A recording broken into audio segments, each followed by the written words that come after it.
True Health Forever podcast, where we empower your physical, social, spiritual, and economic health. Consume this content every week with positive energy and good intentions. Join me, Truvel, creator of Black Wall Street, the board game, and my starlit queen, Sinclair, the health nerd, and share this with those you love. You are strong, you are beautiful, and you are ready to live your best life.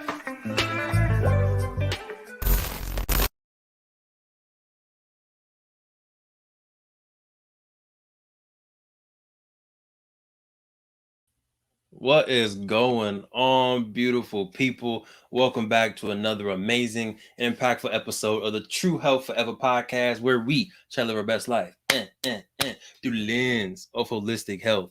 I'm your host, Truvel, creator of Black Wall Street, the board game, and as usual, I have with me the beautiful, the smiling, the galactic health nerd herself, coaching people to live their best life. Please introduce yourself. What's up, everybody? My name is Sinclair, aka the health nerd, here joining you on a Sunday afternoon. The weather is a little iffy here. It's like overcast, but the sun is peeking through. I see it trying, because I was talking about it earlier about how I don't like overcast without rain. It's like, why? See, I feel like there's somebody who watches and listens just to hear what you say about the day. It's possible. I feel like there's that one person that is like, what's Sinclair going to say about the day? Ooh, what day is it? And you do it for them.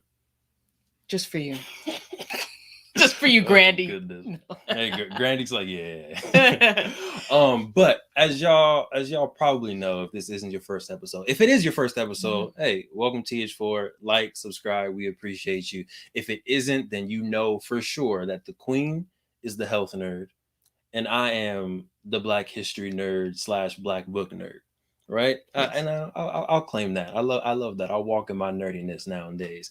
But I think we're gonna bring someone on who might out nerd me when it comes to Black books. Yeah, I think he's gonna take it, and I'm here to soak up all the game. I'm here to soak up all the wisdom. But we got the founder of the Black Book Club today joining us. We're gonna talk about building libraries. We're gonna talk about literacy within the Black community, and we're gonna talk about some powerful Black authors. Queen, are you ready? Are you ready for some Black Book Club? I need to work on these intros. You please, because I try to go off the potential. No. We know you don't freestyle. The potential is there, and then I see the light in your eye. Literally go out like, no, that's not it. that's not. Are you ready for some book club? There we go. There we go. Well, without further ado, let's get into the episode.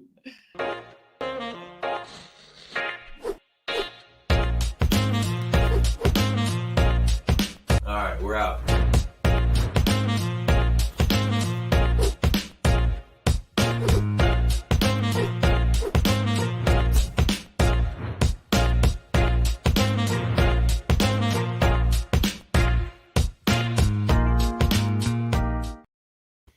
All right, let's go ahead and bring him in. There goes the king right there, brother Theee. Welcome. How you living? For having me on. How y'all doing? You know, blessed over here. Got some food in the queen's stomach, so I'm not in trouble. Oh yeah, that means you're safe. You're safe for right now. You good for a couple hours. A couple hours. That's all I got. Right? How about you over there? I know you celebrating some life over there. Yeah, we're celebrating my aunt's 80th birthday today. Yes. We love that. We all getting together to drive by and say happy birthday. Love it. And I know that warms her heart, right? Yeah. Just seeing the family come by, give that energy, what warms the heart. But we did a slight intro, but in your own magnificent words, if you don't mind introducing yourself and what the Black Book Club is. Okay, definitely. So I'm Theee Jennings. I started the Black Book Club about 2 years ago. And the purpose of the Black Book Club is because, if you look at statistics, it says that between the age of about 16 to 25, 26, and actually in Black men, it's actually 16 to about 27, we kind of fall out of love for literature. So what that means is our reading levels decrease dramatically. And I think the reason for that is because we're given books in high school. You look at 16, you're looking at about 10th, 11th grade. We're being given books by school that do not speak to our true interests, that do not speak to our character. So we don't identify with these books. I know in my instance, my mother was a vigorous reader, right? She reads 2 and 3 books at one time. My brother's always been a reader. Then when I got to the 10th grade and I was given, I'll never forget, it was Of Mice and Men. And I was told that this is one of the greatest books ever. This is a classic book and all these other things.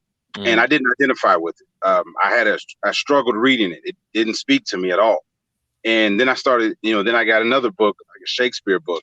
Same thing. It didn't speak to me. And then you tell me Shakespeare is one of the 5 best writers ever. And then I'm saying, well, that must mean that I don't love literature, right? That must mean I don't like reading. So then for 9 years of my life, I went through life just not being a reader, right? And so then when I got 25, 26 years old, I started to discover James Baldwin books and more Toni Morrison books besides the ones that my mom was reading.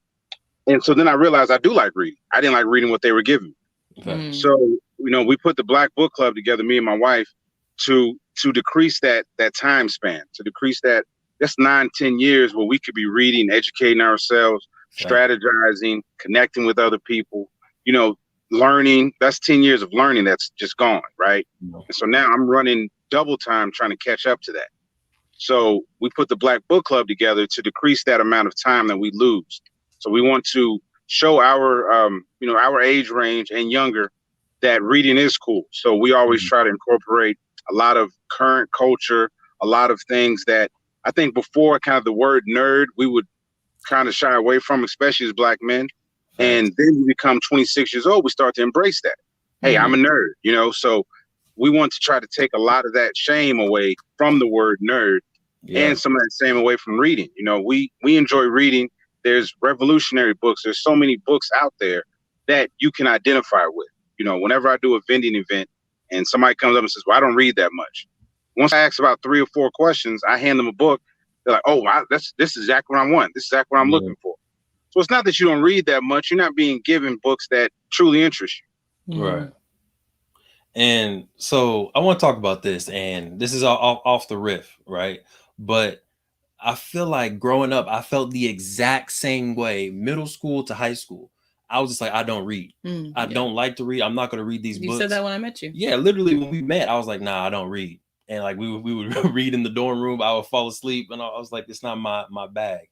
But now it's like I love to read what I want to read, what's interesting to me. So I'm wondering, in education, do you feel either it's on purpose, or how can we shift it to where our melanated scholars can read something that they're actually interested in, and not read something that is going to say the N-word in it 3 or 4 times, right? And it's almost creating a trauma between reading, because every time we read in class, all these books have the N-word in it, or the Black character is a low level character, and it's like I'm living this trauma every single time we read in class. So now I don't like to read because I associate negative things with reading. Definitely. I think it's a mix of both, right? I think that, I don't put anything past the education system, so I'm not going to say it's not on purpose, right? So I think that we're being given an altered reality. So if you're given books that always, like you said, speak to the Black character being either less intelligent or violent, it's just like movies. The first time you hear a rap song is when they show that jail scene. Or the only time you see the Black characters when they're on the corner drinking a beer. That forces you to identify with something that you don't truly identify with, right? So then, especially in our people's minds, it makes us have to formulate an opinion on ourselves that is lesser than what we truly are, right? So that makes us want to join in on what the popular phrase is, or popular culture. So if you show us books that just keep showing our intelligence on a lower level, and these authors are very, very talented at doing that, at displaying ourselves as being less intelligent, right? So then also what I say is intentional is that the books that I sell, a lot of them are banned, right? Wow. And the reason why a lot of them are banned, and you see books like James Baldwin books are banned, Toni Morrison books are banned. right? And you're like, well, like the Son of Solomon is banned from school. You can't. If you give your child a Son of Solomon book, a Song of Solomon book, and they do a book report on it, they'll probably get a 0, guaranteed 0. And they'll say the reason for that is because the book speaks to the racial inequalities that we go through as people.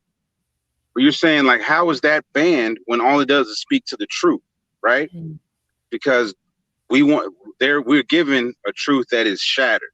So if you speak to radical books, and not even radical books, really just any books, if you speak to black books, they will say, no, we're not letting them in there. And they call any black book a radical book. You know, they'll call James Baldwin, If Beale Street Could Talk, as a radical book, which it is not. It's a book about love. Right. But when Black you're dealing with radical, though, Tyree, Black love is radical. Black love is very radical. When you're dealing in a system that perpetuates us in a cycle that is lesser, anything is radical, right? Black love is radical. You know, black friendship is radical. So when you talk about Toni Morrison book, The Bluest Eye, black confidence is radical. Bluest Eye speaks to being confident in who you are. So these are all things that we're put into a system that these books fight against. Right? So against the system, you can't depend on the system to give that to you. You can't depend on the system to push that in front of you. Facts. And if you're listening, first off, welcome again. This is Tyree from the Black Book Club. Make sure y'all go follow. But you may be wondering, like, what does book club have to do with holistic health, right? And what this has to do is when you're able to read and learn about who you are, right? We literally just talked about that Black confidence is radical. We need to be able to build that confidence, and sometimes you can get it in the characters that you're able to connect with in movies, in comic books, or in regular books. Same thing with health, right? We talk about how the healthcare system has information that they're not necessarily trying to give you. You need to get that information from books, right? So books are an amazing resource to be able to tap in and learn not only about yourself, but also about some of the outside world too. But I want to zoom in a little bit, all right? Because we did a little bit of research, and we saw that on an IG post, you said that starting the Black Book Club came out as I think it was a failed YouTube search or some type of failed search online, and then you were like, you know what, let's build it. So can you tell that story on how you got that motivation? Definitely. So we went, like everybody else in the world, we went to go see Black Panther in the theaters, and loved the book, Wakanda Forever, right? So me and my wife, we took the kids and we went to go see the movie, and so the next morning, I was just like 5 a.m. I'm on YouTube I was searching for the song that was singing before the club fight scene. For some reason, I don't jog, but I decided I was going to jog that day to that song. So I searched on YouTube for it, and when I put in The African, it auto-completed African Library Project. So I started looking at it, and I started looking at the African Library Project, and it says, if you can collect 1,500 books and send, I forgot the monetary amount, then we can build a library in Africa. So, I waited about 5 to 6 hours for my wife to wake up. She wakes up a little later than I do. So, so when she woke up, the first thing I said was, hey, let's build a library in Africa. And, all props and respect to her. She didn't bat an eye.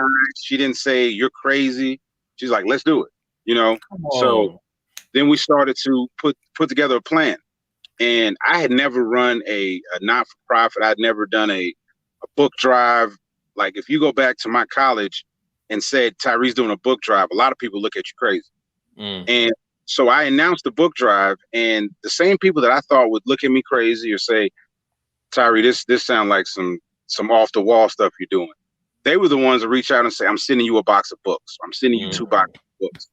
So it really hit me like, wow, people really are trusting me to put this together. Nobody asked me even though I had all the information, nobody asked me to explain everything. They just said, hey, we support. And so it really took me back. And so I started to collect books, and, we put together about 1,500 books, sent it over to Africa, and they built a library in Sierra Leone. And so we saw the pictures of the library, and we saw some of the Black babies picking the books up that I know I put in a box for them, right? And I know my children pack the boxes to send books to children. So it really touched me. Like it moved me a lot. And so after, you come off that high from collecting books for 6 months and then sending them over to Africa, I said, hey, I want to do something here local. I want to do something in the States. And so, me and my wife started putting together plans to do things here locally. And so what we're doing is we do free public library boxes. And so we just, put a box in the neighborhood, right? So you put the box in the neighborhood, and then you just fill it up with books that we need. So you fill it up with the James Baldwin, you fill it up with, a Robert F. Williams book. And then you also come back after that, you fill it up with books on how to grow food, right? You fill it up with books on how to be an electrician. So you make it a really community meeting spot. And so now, if I live up the street from you, I come and I grab this plumbing book, right? You come, you grab this electrical book. Now, then my wife, she grabs this gardening book. So now we meet again and you say, hey, I'm having this issue with my toilet. I'm gonna have to call this plumber. It's gonna cost $500. I'm like, well, no, I just finished studying about that. Let me see if I could do something. Yeah. Hey, I got a problem with my light. You're reading an electrician book. Hey, let's put this garden in our neighborhood. My wife's reading this garden book. So you can really grow everything from that community library. And, you look at statistics, like, I know you're talking about what does health have to do with books. A person can lose about $1 million when it comes to health, because you look at medicine, you look at, you go online and you're sick and you're looking at symptoms and you're trying to find out exactly what it is bothering you.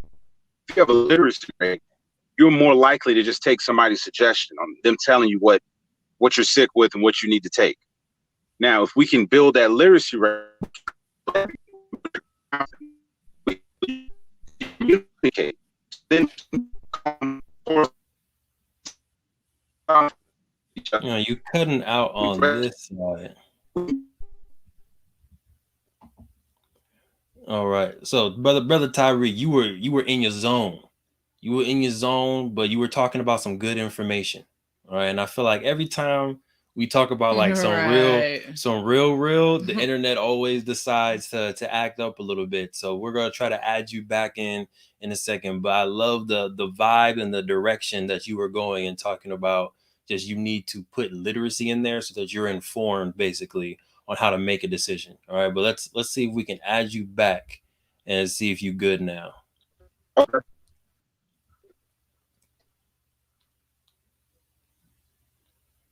Not yet. Don't remove me. There we go. All right, Queen. Yes. Why is literacy important to you? Right, thinking about it as a health nerd, right? What does literacy kind of bring to the table? It brings the phrase like knowledge is power, I think is true to an extent. I think that knowledge, when you apply it, is power. But that having the knowledge in the first place is like step 0, is a prerequisite. So I feel like, literacy is how literacy, reading, that's how we gain the knowledge so that we can go apply it in our different communities. Like you mentioned, okay, I'm an electrician, I can help my community now. I'm a health coach, I'm a healer, I can now help heal folks. Whereas if we don't know the information and we're always having to outsource, then we are trusting that other people have our best interests on mind, which history has shown that is not true, at least for our communities. So that's why I think it's important for us to have the knowledge in our own community so that we can use it for our own good. Facts. I 100% agree. Brother Tyree's back on the stage. Listen, every time you drop some really good wisdom, just know the internet's going to break. I feel like that's just what happens. But if you back, we can pass the mic on back to you.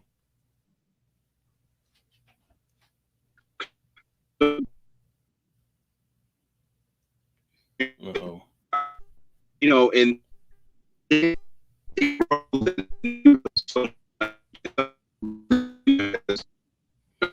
trying.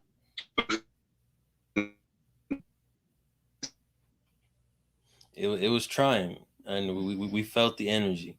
The next question that's coming up, and we can ask this to each other, and then hopefully you're able to hear us over there on this side. And anyone else who's listening, feel free to answer this question like internally, answer inside the chat if you're watching live. But why is literacy important specifically within the Black community? And I think you were tiptoeing.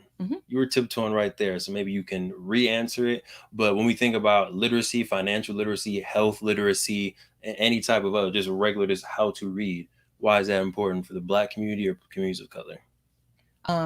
Because I think you need to have the knowledge within the community, because history has shown that if the knowledge is not within community, we now have to rely on others for our own good, to learn the knowledge, to gain what we need for health, for survival, whatever it is. And yeah, it's just been shown historically that doesn't always work out for us, right? Is that, when we're talking about health, most of the research was done on straight white men.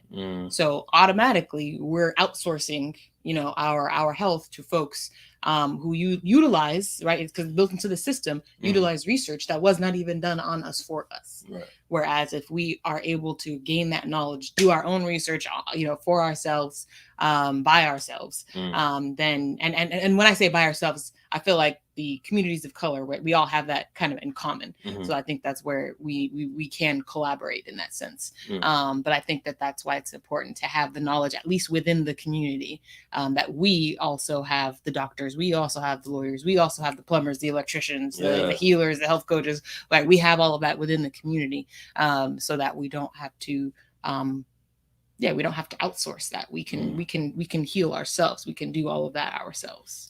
I feel like it's also important. I wholeheartedly agree with you, my queen.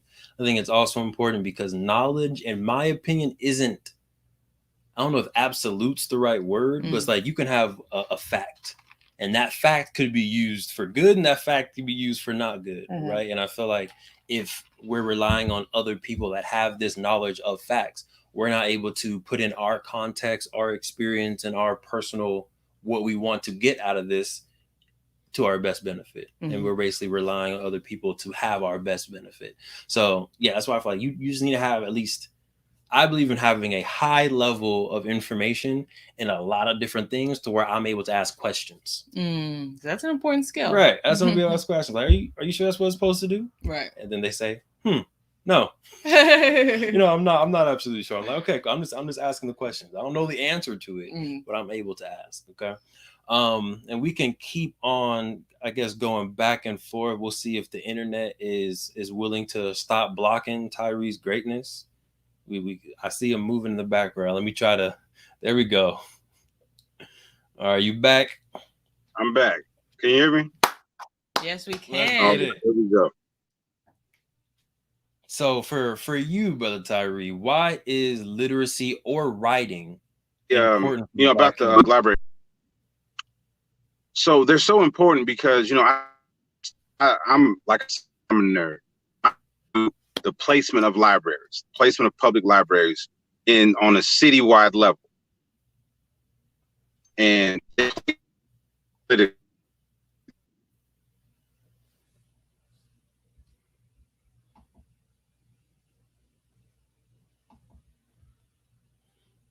man, they're not rocking with you. They're not rocking with you. I knew this was gonna be a good one too. The internet's not rocking with. It's okay. We're gonna keep on going. The next question that I'm gonna throw over there, right? And feel free, if you want to answer the last one, you can still answer the last one. But it's around favorite books. Right? Favorite books, most impactful books that you have read. So Brother Tyree, have that in the back again. You have the one, but feel free to answer the second one as well. Queen, and I can go first this time actually. So why you looking at me like that? I'm smiling at you, Ben. You can keep smiling. There it is. Love to see it.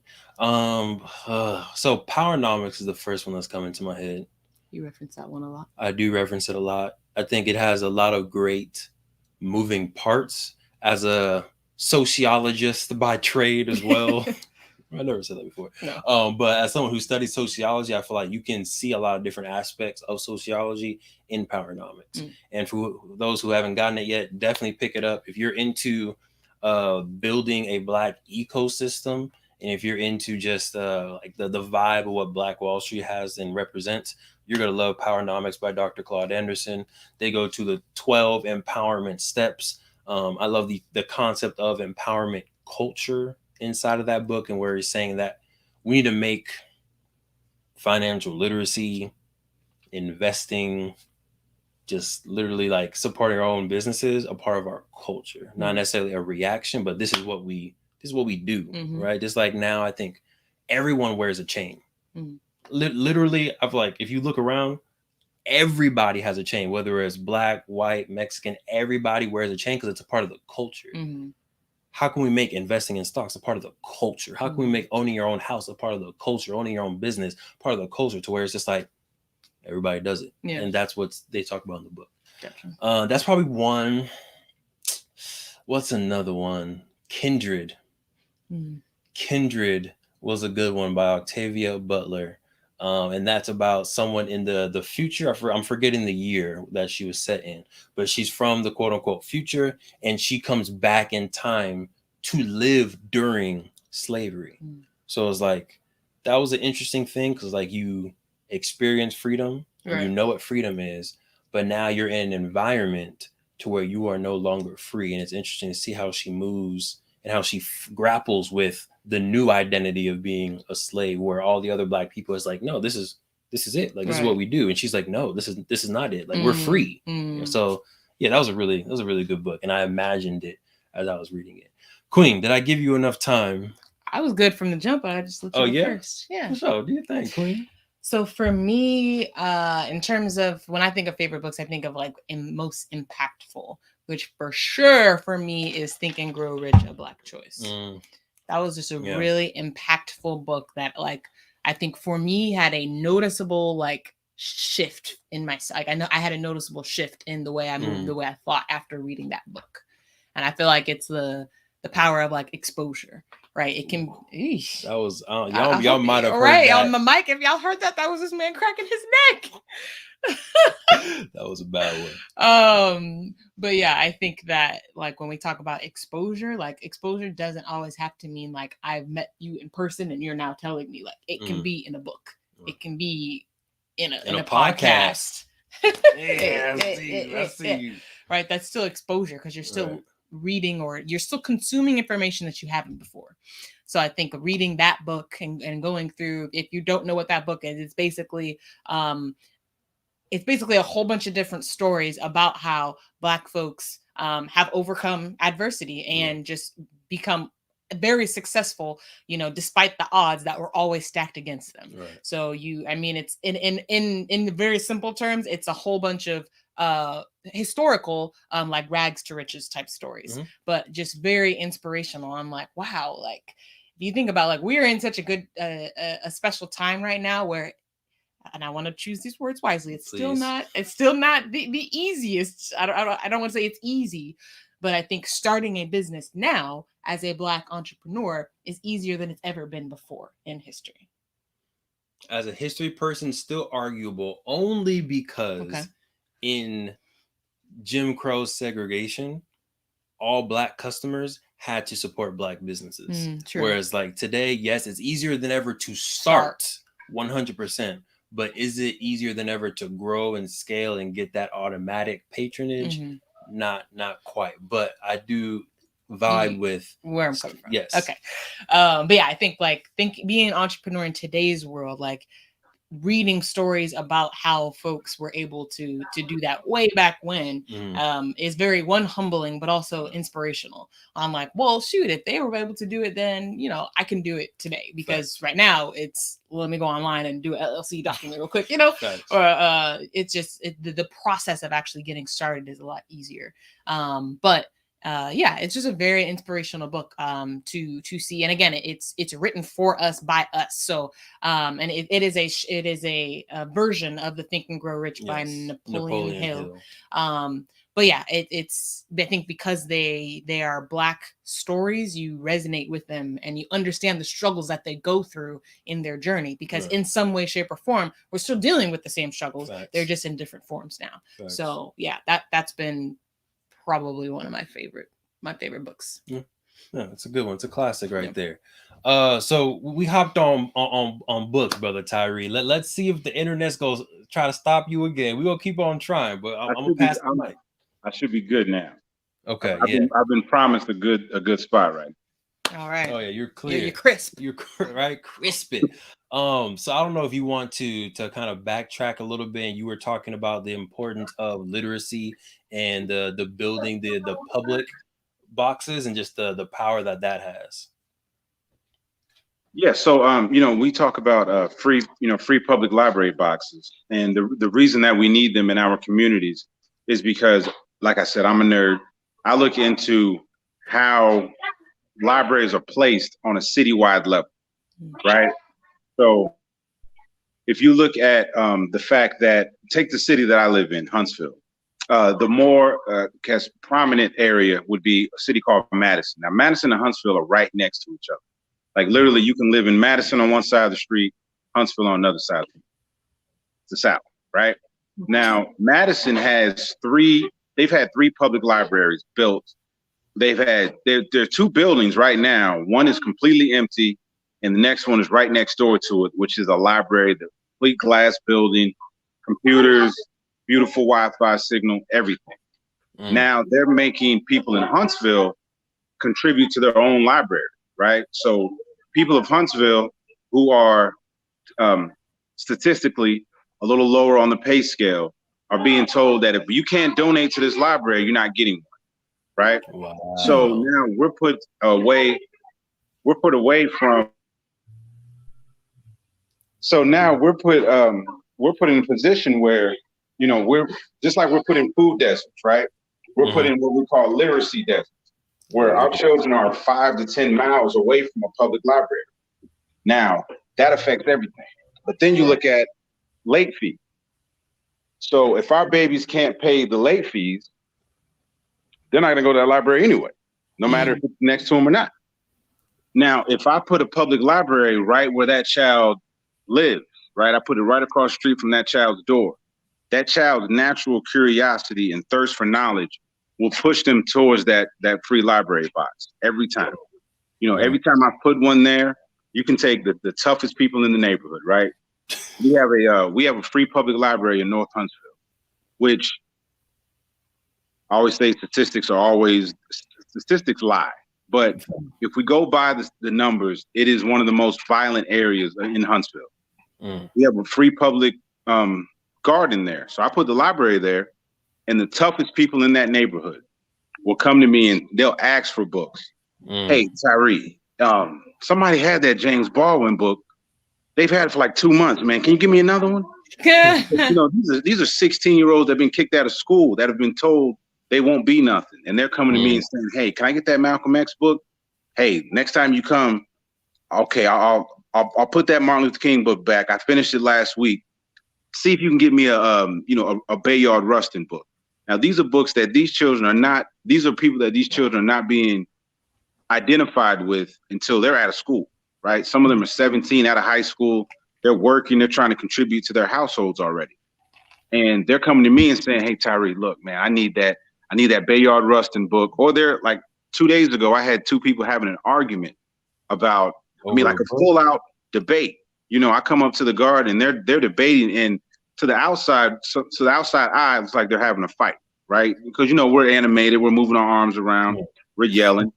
I come up, I said, we're James Baldwin is the best author I've ever seen. What are you talking about? I come up, I'm like, what's going on?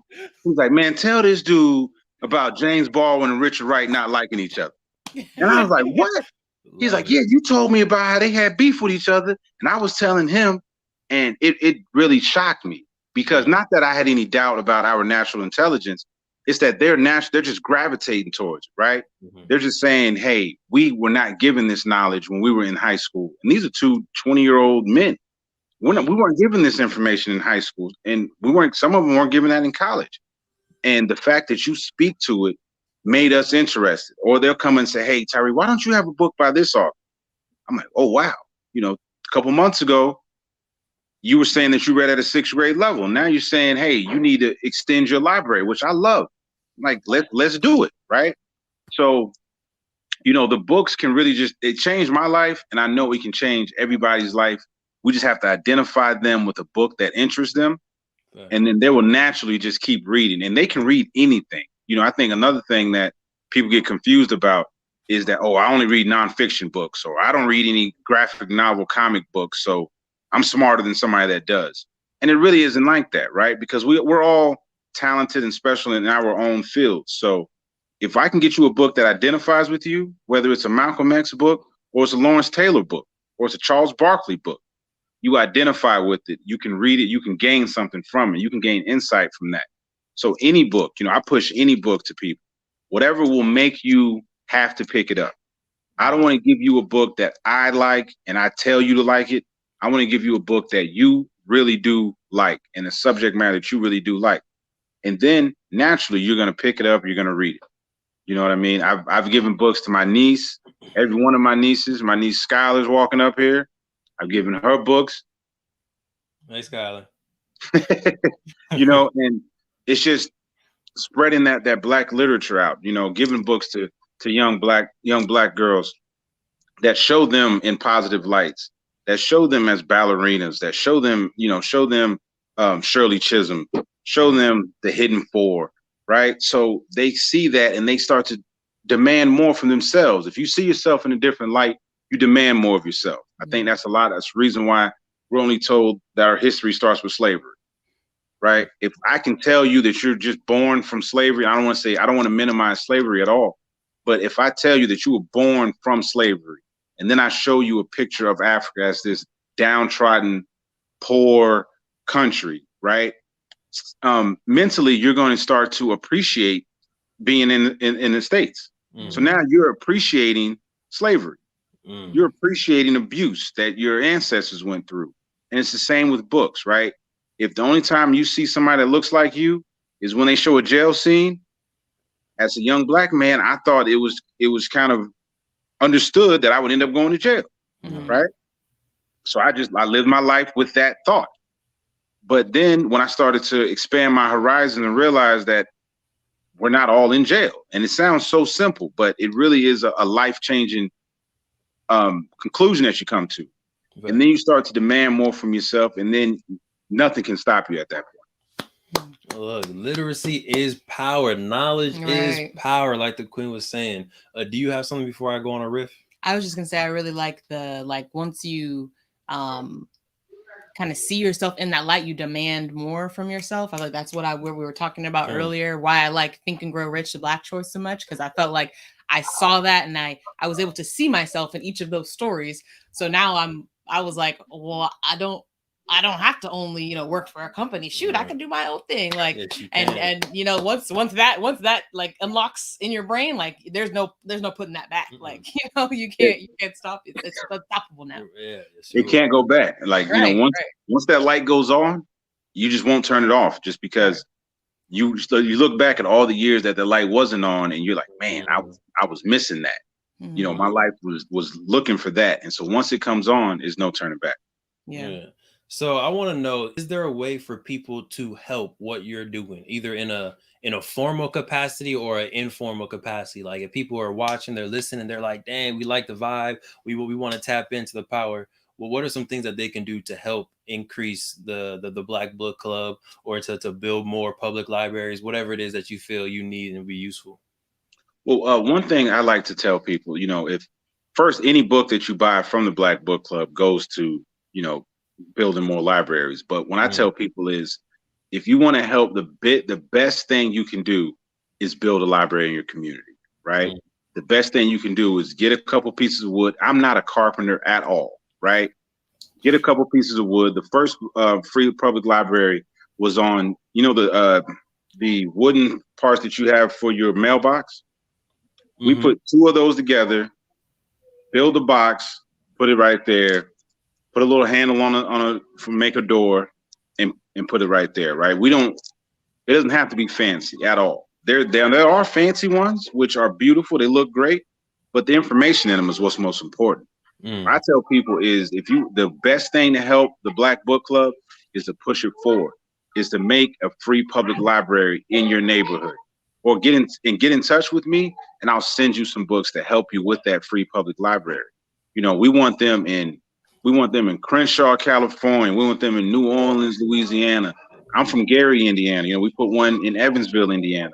We put one in the part of Evansville is one of the most violent parts of Evansville, right? And we put the library right there. And we want the libraries to be where we are, right? Because I'm putting books in there for our children, right? Our children, our brothers, our sisters, our mothers and fathers. So we want them right where they are. You know, I have one in my front yard, right? And kids from the neighborhood will come by. I used to hand out bookmarks all the time. And I give a couple bookmarks out, and they say like positive affirmations, aim for the sky, you know, you are greatness, things like that. And, you know, at first they would look at me weird. Like, who's this weird man coming out here handing me a bookmark, right? And then, so I received that sometimes. I'm like, oh man, this is looking kind of weird. But then 2 weeks later, that same kid comes up and he's got his sister with him. That's the guy that gave me the bookmark. And his sister, can I have a bookmark? Can I have a sticker? And then all of a sudden he comes back in a month and he's, look at my grades. Look at my grades, Mr. Jennings. We built a connection there. And it's just because I've given them a bookmark that lets them know I believe in them, right? A lot of our Black babies just have to know that people believe in them and to believe in themselves. So, you know, the libraries build connections. Kids come over, they're not even looking for me. I'm outside waving. I'm trying to talk to them. They're like, we're just looking for the books. We're not really going to talk to you. Watch out, Mr. Jennings. I'm like, okay, I'm sorry. Here you go. You know, and I love it because that's going to change their life. You know, all it takes is one book that's going to change people's lives. For me, it was the book Monster by Cody Scott.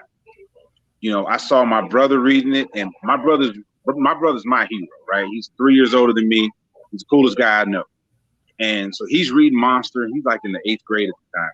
And I just remember staring at him because he wasn't watching wrestling on Monday night, right? I'm like, what are you doing that taking you away from this Undertaker match? And he's like, oh, this book right here is crazy.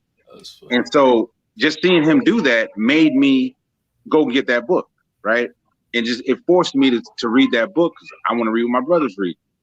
And then so I got the information and I saw how somebody can change their life. So that ended up changing my life, right? And I understand that everybody doesn't have an older brother, a cool older brother that's a nerd too, that likes being a nerd, right? That doesn't have a mom that preaches reading. So I want to be able to put that same environment in everybody's household. They don't know. Yeah, I like that. I like that. So I want to ask a book question. Put you possibly on the spot. Okay. But if you can give book recommendations for 3 categories. All right. First category, you know, obviously we had TH4. So anything that has to do with health, holistic health, and that vibe. Something to do with finances or wealth, business, right? Something in that vibe. And then give me like that sci-fi fantasy. I'm full-fledged nerd. Right? I'm in my nerd bag, right? I feel like with those 3, we're gonna capture at least somebody in every one, and you're gonna capture me in every single in all of them. As far as science fiction, I always point people to Octavia Butler with Kindred. You know, Kindred is a book that any Black nerd will read, and it will instantly captivate them, right? And it will instantly open them up. It opened me up to another world where there's so many Black nerds out here, right? And so, you know, you read that, and I read it in like a week. I couldn't stop reading it. I read it so fast that my 11-year-old started reading it too, just because, you know, he's interested in it, right? A finance book that I read recently, it's called Financially Irresponsible by Rakeem Sabri. And the reason why that book spoke to me is because he's a finance guy, but he speaks about the Black trauma that goes into our financial decisions, right? So when you're told that you don't own anything, when you're told that you'll never own anything, you start to internalize that, and then now the only thing you feel that you own are your clothes or your car, your shoes, right? So when you have you're put into a certain system that you're told that you don't own anything, outside forces start to have a bigger impact on you than maybe they should, right? So now you want to have that new chain so you can show off to everybody else in your neighborhood because you're told that that neighborhood is where you're going to live and die at, right? You're told you don't have upward mobility. So when people say, why are you buying shoes? You should buy a house. Because mentally, I'm told I'm not going to buy a house. Mentally, I'm told I'm never leaving this neighborhood. So why am I saving for a house? I'm told I'm going to die when I'm 25. So why am I saving to be 30, 35, 40 years old? And that's what's going on in a lot of our minds. Where we're spending our last money to get a new car that we're parking in front of an apartment. And the reason for that is not because we're dumb or that we don't know certain information. Of course, we don't know all the information, but a lot of it comes from just our self-confidence. And he speaks to that about how to break that, generational trauma of money. A lot of times we're afraid of money, right? Because we're told it's being held away from us for so long. The second we get $1, we want to spend it because we haven't been able to spend $1 in a week, right? So we have to change the way we look at the dollar and the way that we look at freedom and financial literacy and financial freedom. And he speaks to that, which I really enjoyed. I really enjoyed reading that. And then that's powerful. And I think, well, not to cut you off, King, but one more thing on there is historically, we also haven't been in a position to be able to trust the bank because we'll put money into the bank for generations and then we'll just lose all of our money in a crash or in the stock market or something. And then for some reason, black dollars aren't insured while other dollars are insured, right? So there's been times where it's like maybe the mattress is safer than the bank. I think we're hopefully a little bit over that hump with technology and blockchain where you can get more proof and receipts. But I think a lot of it does come from our ancestors, our people before us that trusted the system and literally lost everything in that system. Yeah, like you look at like Freedman's Bank, right? And all the money that our ancestors lost, right? And that trauma and that fear, it's been proven that changes your DNA, right? Fear and trauma changes your DNA. So when you look at the fact that your uncle, like my uncle doesn't trust banks, right? He wasn't old enough to be around with the Freedman's Bank, but he knows about it. So he keeps his money in a mattress, right? My dad still has a money clip to this day. My dad will cash his whole check, right? And I'm like, Dad, what? You're not gonna put that in the bank? Hell no, I don't trust banks. Now my dad was in the military, right? She's like, damn, how is you don't trust the bank? He's like, bank's bullshit. And the reason for that is, like you said, so many crashes only affect us or affect us much worse. And all of a sudden, our dollars aren't insured. All of a sudden, our houses fail inspection. So now, right? I mean, we have a history of being lied to. So a lot of that comes from, like you said, that trauma. Big facts. All right, but that third book so far, sci-fi, we got Kindred. Number 2, finances, we got Financially Irresponsible, which I already added to my cart. Or maybe no, actually, I'm gonna go to your site. Are all these on your site?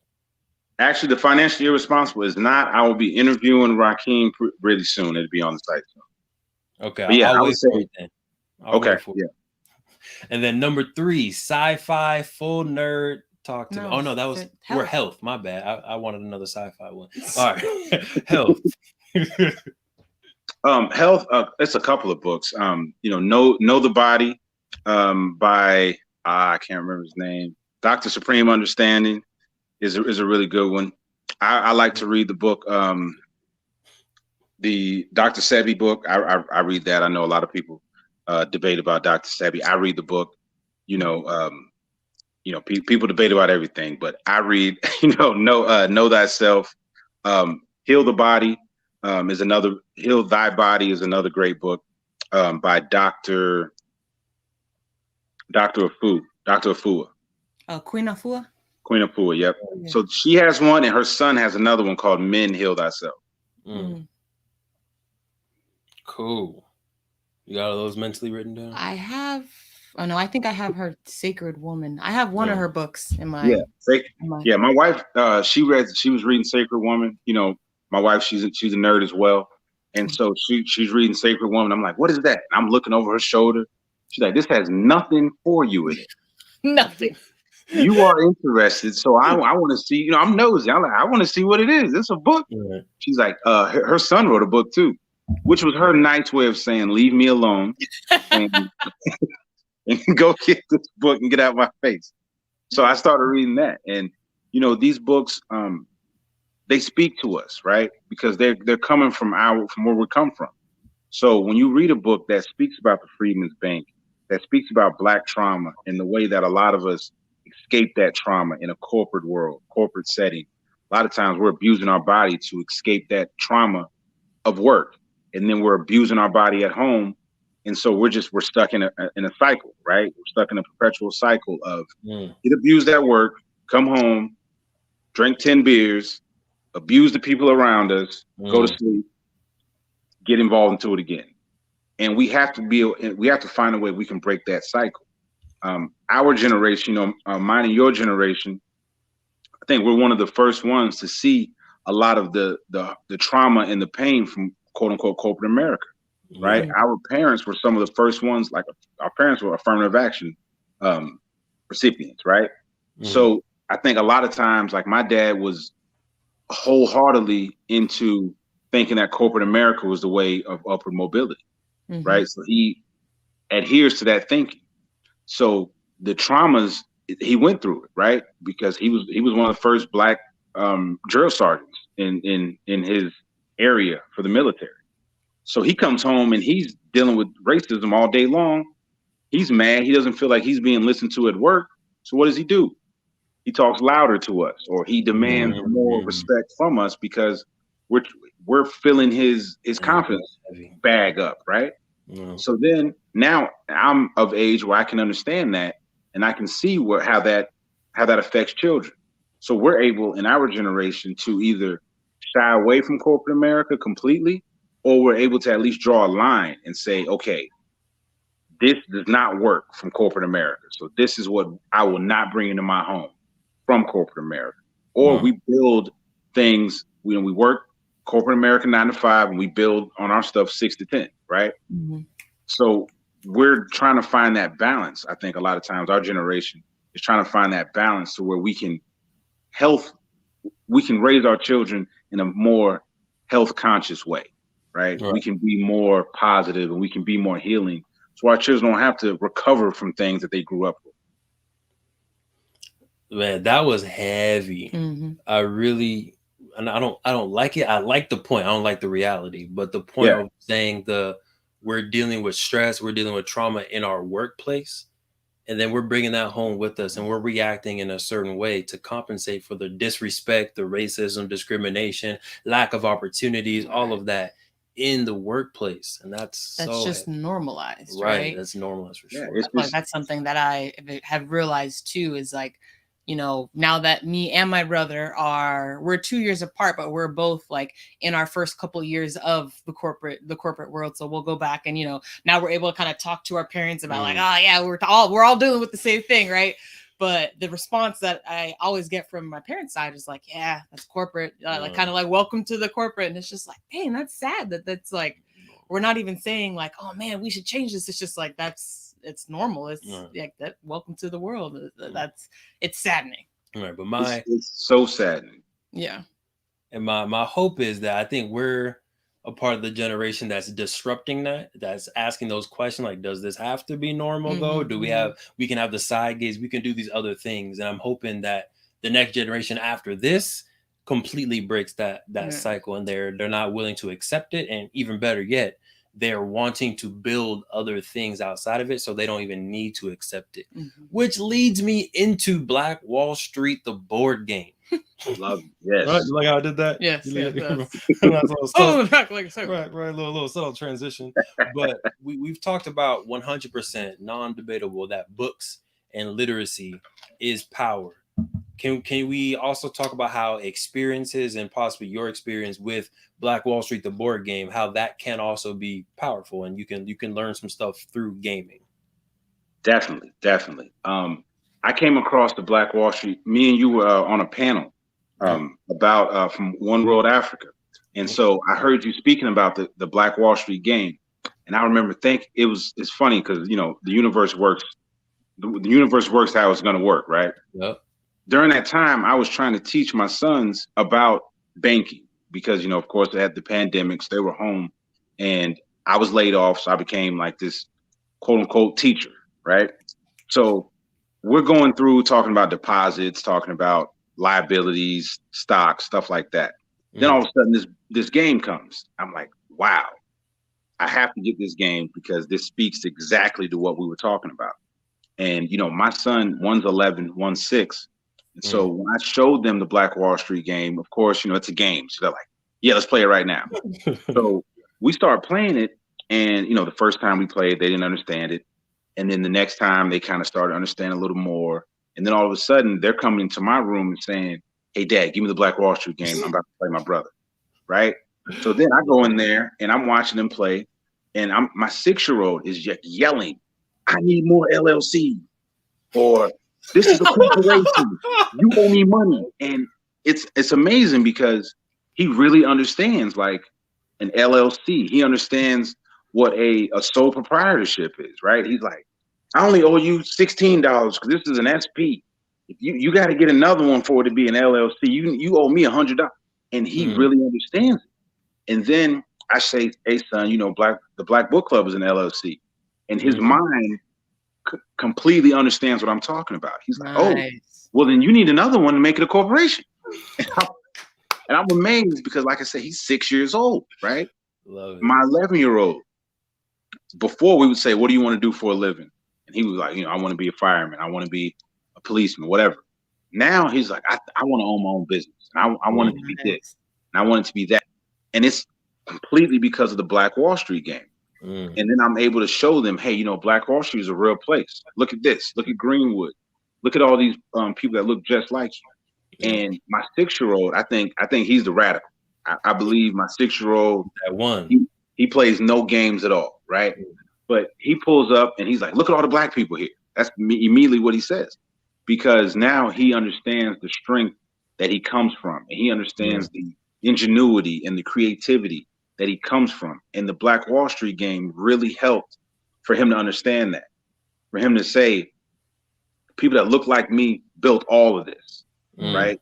And my wife, she's an artist, she's a painter, so he's able to say, look, my mom is building a company from the ground. My dad's building a company from the ground up. Yeah, we have these corporate America jobs, and they're not interested in them at all, right? We both work from home. My son, he'll come in my office. He's like, are you at work?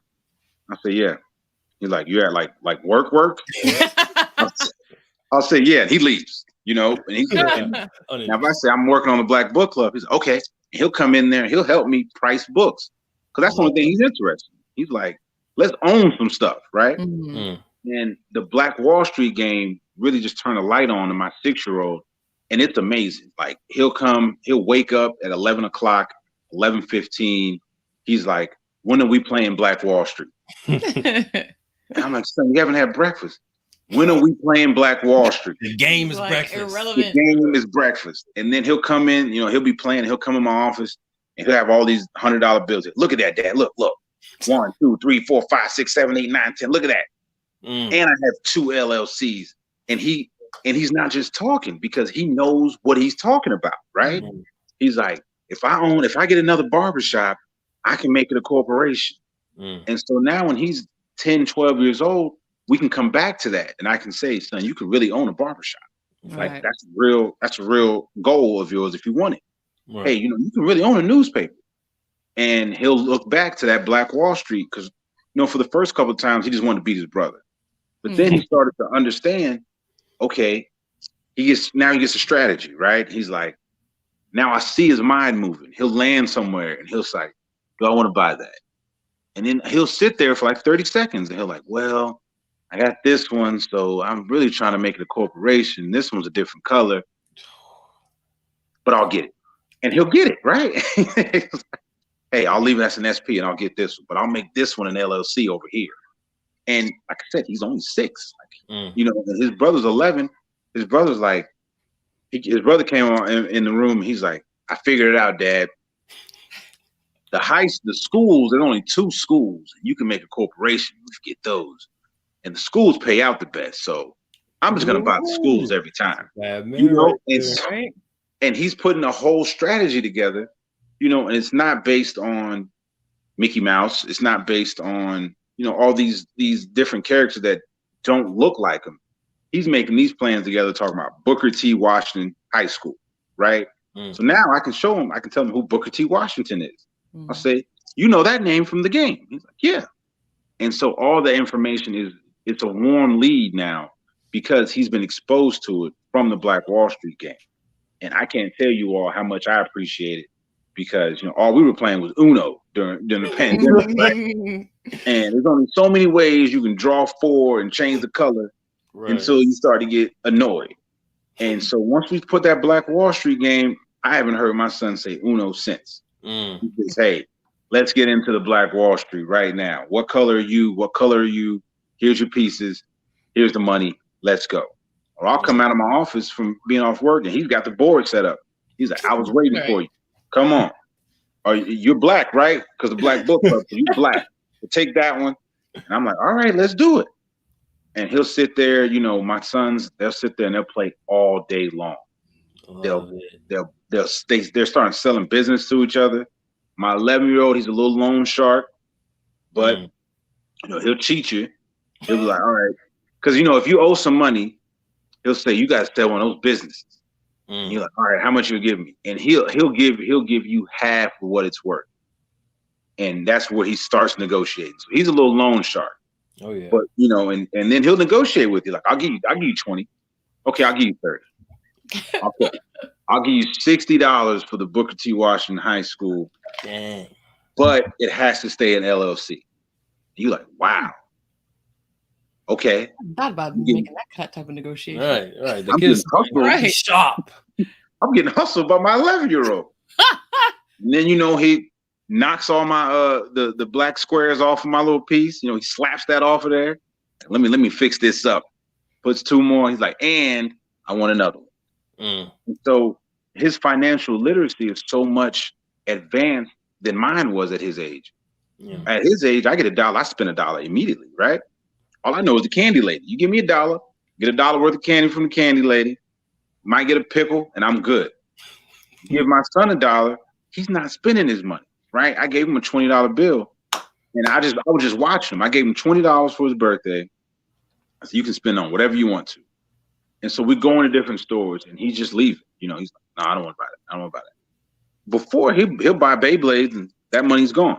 Beyblades. But now he starts to understand the value of money, the value of $1, right? And a lot of it, of course, a lot of it's from reinforcement from his parents, but the game is able to expand his mind so he can receive that information from his parents. Because if, you know, I'm writing on a board, this is a deposit, this is a liability. It's like school to him. He's like, all right, I'll just remember the terms and I'll be all right. But now he can play it and everything is in motion, right? The information he's receiving, he can put into practice. And so the Black Wall Street game, I can say, has changed my 2 sons' lives and it changed me as a parent because I was struggling with how to teach them financial literacy. I'm like, well, one's 11, one's 6. But then I remember you saying, the time is now. Like, however old your child is, the time is now to do it. And I remember you saying that, and I was like, he's trying to sell a game. But then I'm like, he makes sense because the earlier you do it, the more familiar they are with it, and the more comfortable they are with the information. So, I mean, we talk about it all the time. We talk about LLCs. We talk about, he asked his mom, he's like, is yours an LLC, Mom? No? Not the I mean, and, you know, it's just a 6-year-old saying, I'm like, hey, you know what I mean? Right. But he's asking these questions because he understands what he's talking about now. You know, in the Black Wall Street game, he'll tell you he's the champion, but he'll play that every day. Man, that's First of all, this is not a paid advertisement. No, I gotta say that every time someone comes on and gives an authentic story. Appreciate that for real. Like the cup is overflowing because we talk about this all the time. That is literally the reaction that we're hoping to get. We're hoping that Black Wall Street is a lead into a lot of other things, and we're hoping that kind of how people grow up, they playing basketball and they're like Kobe, and they grow up with these dreams of, you know, I'm gonna be in the NBA, I'm gonna be dunking on people. Cool, love that that's your dream, but I think the love of the game inspires that dream, right? So if you can create a game about financial literacy, about LOCs, now that love of this game, that love of trying to win, creates a whole different type of dream that they have a little bit more control over than the NBA. So, you know, hopefully both your sons become billionaire moguls or billionaire moguls, the barbershops on top of barbershops and everything else that they want to own. But literally love it. Queen. It made me think of Inception as that's one of my favorite movies. And you think about, because the whole premise is like, oh, they're trying to get down to this one pivotal moment that this guy makes this decision. I don't want to like ruin it for anybody who hasn't seen it, but they're trying to get down to this one pivotal moment of like basically this one moment changed this guy's life, and they're trying to go back and manipulate this moment.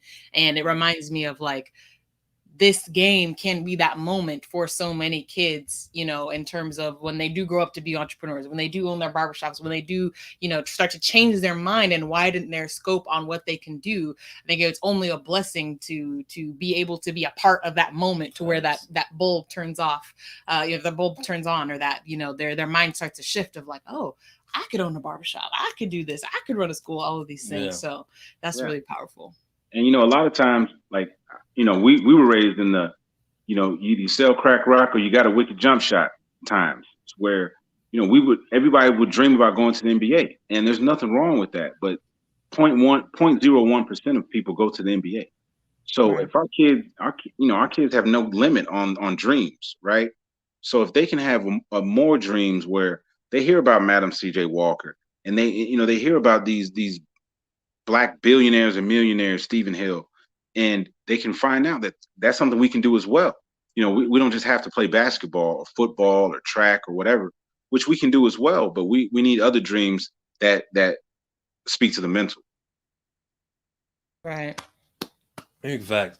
So this has been dope, right? And I know we had some tech issues, so we can definitely do another one. But Queen, any kind of final questions you want to get from Brother Tyree, King of the Black Book Club? I know one takeaway I heard, and I'm gonna see if I'm allowed to do it. Is I want to build a public book club. I'm gonna get Javon to do the woodwork, because that's not my gift. But Javon can build. These are books to go to other people. Yeah. These are books to go to other people. I can put some of He's the books. Got a problem. We didn't talk about that, but he's got a problem with the amount of books that he accumulates. So that's why I'm pushing him on. Yes, if these are books for other people, then yes, because we are already struggling to find shelf space for all of the books that this man collects. That's a good problem to have. It is. I got books all on my floor. Facts, literally. And you know, we have to be appreciative. What did you got? No, good. Okay, well, Brother Tyree, last wisdom. First off, where people can find you at the Black Book Club, one, but other places as well. Any projects you got going on, but your last bits of wisdom for the group, for the team. Well, you know, I can be found. I'm active on Instagram, Black Book Club 1 on Instagram. Anybody can email me, blackbookclub1@gmail.com. Email me and ask me about what book you should read, right? I'll ask you some questions. We'll find a book that speaks directly to you. I've had a lot of either moms come to me and they have their son or daughter's interest. They tell me, and then I match them with a book. I've had wives tell me, you know, what book what interest their husbands have. Husbands ask me about wife books, and I love giving personal recommendations of books. One thing I'll kind of leave everybody with is the mantra for Black Book Club is each one teach one is how we all win. And the reason for that is, you know, if we all can get a little bit of information and we can share with one another, we build everything from that. We build the community from that. We build love and trust from that, right? Trust comes from sharing information. So if we can read and get the literacy rate where they need to be, You look at 75% of juvenile delinquents read at about a third grade level. So reading directly speaks to our realities, right? We can get those numbers up. We can really start to break through that glass ceiling, and we can see that nothing is impossible. Yep. There it is. Love it. Perfect way to end that one. So we appreciate y'all for tuning in. Make sure you tap in with the Black Book Club, build you a public library, or at least share some resources. We're gonna get into some weekly updates. I know you're at a birthday party, so I'm gonna let you go first, brother Tyree. Any weekly updates, any blessings that have sprinkled in this week that you want to share?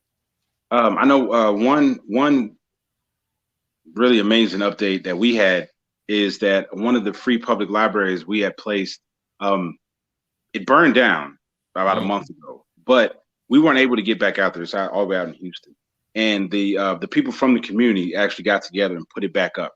They put it back together, and they just said, "Hey, just send us some more books, and we'll make it happen." So the fact that the community was able just to take ownership of the public library speaks to everything, and one of them said, "Hey, we'll find out how it burned down." Now, I'm not really interested in too many details of it, but then, hey, we'll figure out what happened. So what that speaks to me is somebody from the community didn't do that, right? So the community is taking it as their library, and somebody injured their library, somebody hurt their community. So they're putting it back together. And these aren't people that have, $200 to spare or $100 to spare in resources, but they see the value in it. So they're like, hey, we'll take it upon ourselves. We'll put it back together. Just send us some stuff to put in there. Yeah. And I mean, that really spoke to me a lot, because that gave me just life. You know what I mean? Nice. Oh yeah, that's a good one. Maybe I should have had you go last, because I don't know if we got one like that, brother. I really appreciate you for coming through. Queen, your updates for the week. How you feeling? What's popping? Feeling pretty good. I honestly don't have too many updates. I still have just a couple more free health coaching sessions available. Oh, barely. Yeah. By the time this comes out, I don't know, when is this coming out? I mean, this is live right now. Oh, so. True. If y'all listening live, you can go grab the couple last free spots on truehealthforever.com for the free health coaching. That I was all through the month of September. So excited about that. Got quite a few consults in, feeling pretty good. Yep, I signed up. Yes, you did. But yeah, just feeling pretty good about that. Just because you didn't get in the month of September doesn't mean you can't get in, right? It'll just be a little bit of a different strategy once we get into October. Right. But excited. And if you are interested at all, please go to the True Health Forever website. Again, go ahead and book your free session. After that, it'll be like a free consult that will kind of be an introduction to the program, so that you can just see if there's anything. I guarantee there is. But if there's anything that I can do to help you reach your health goals. So that's what I'm at right now. Yeah, go to truehealthforever.com. It is right there on the landing page, free health coaches, and click it. Start playing with your life and get it together. Work with the health nurse. She got you. All right. For me, it's been a good week. I'm trying to think of. So, I mean, obviously, whenever I hear anyone talking about the board game, whenever I hear how the impact it's had on their kids, it warms my heart. I'm sure. It's just right here, right? So that was good to hear. What else went down this week? I don't know. It was a pretty chill week. Oh, book. Wrote Rose and Rodney. So we wrote this book. It is now officially released on Amazon, and it's also on our web. Oh, today, happy birthday. Yes, it is also Walter Anthony Robinson's birthday, although he is no longer with us. We did dedicate this book to Brother Robinson. Which was a great mentor, really good role model, worked in education, and just how he moved in education, the way that he always advocated for the Black community, but he wasn't necessarily always protesting. He wasn't necessarily like the quote unquote radical person you may think of. But when you learn about the things that he did, it's like, oh, you were looking out. Right. And I was able to, we both went to UC Davis. He worked in student affairs and enrollment. And I was able to really just get a lot of knowledge, a lot of nuggets. So he played a good role in my professional life. Went way too soon for sure, but wanted to have him be in this book as a legacy, as an homage to him. So boom, go ahead and get that book. Whether you knew Walter or didn't know Walter, you want to learn about the Greenwood, or you just want some good history for your kids to read. Rose and Rodney, Black History Adventures. Go ahead and get that. First of many. And if you also know, long-term goal is to be able to make a full feature film. So what we're going to do is, and I'm saying this on the podcast because the people who listen to the podcast, all 15 of y'all, I know y'all rock with us, right? So we're going to eventually turn Rose and Rodney into an animated series. And that's just going to get my foot into the door of filming, of producing, directing, and writing. So I'm very excited about what Rose and Rodney can do. Shout out to TJ Taylor, who did the painting behind us of O.W. Gurley and also did the artwork in the book. TJ, I appreciate you. Let's keep it going. Let's keep it rocking. Queen, you got anything else? Nope. Good to go? That's all she wrote. All she wrote. Jair, we appreciate all your work. You're doing a lot of stuff in the backgrounds, a lot of good transitions happening. Y'all see all the animations, all Jair in the background. Harry, we see you with the new countdown in the videos. We got a beautiful, amazing, hardworking team. And then Rajel's doing the show notes and the blogs afterwards. We got a good team. We're looking forward to keep on growing with y'all. Share the podcast with someone you love, someone you like, and share it with the enemy because maybe they can become a friend of me. All right. So, as usual, we appreciate y'all for tuning in to the True Health Forever podcast, where we try to live our best life through the lens of holistic health. I'm your host, Devon Truvel, creator of Black Wall Street, the board game. I'm Sinclair, aka the Health Nerd. We hope y'all stay healthy. We hope y'all stay mentally wealthy. And of course, we hope y'all stay true.